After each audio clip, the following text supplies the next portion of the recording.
Hello everyone, welcome to Joe and Zach's Survival.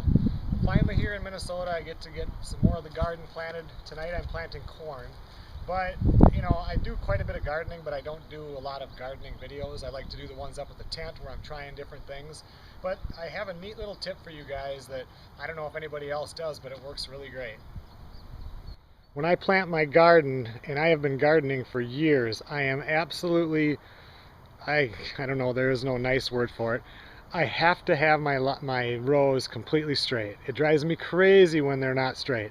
I used to get in trouble with that when I used to have the kids out here when they were little, because if the rows got crooked I would get kind of mad and then I would get in trouble.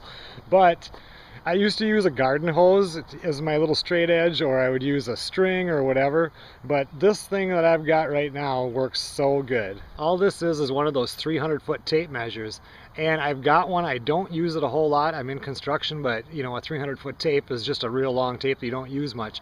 But when I run it through here, I can get several rows, because my garden this year is 40 feet wide. I can get several rows, but the neatest thing about it is when I'm planting my seeds, if they have to be 6 inches apart, you have the numbers right there for you. So right now I'm doing corn, 6 to 10 inches. I always go as close as I can. I'm doing 6 inches apart. I can just put my hole and go.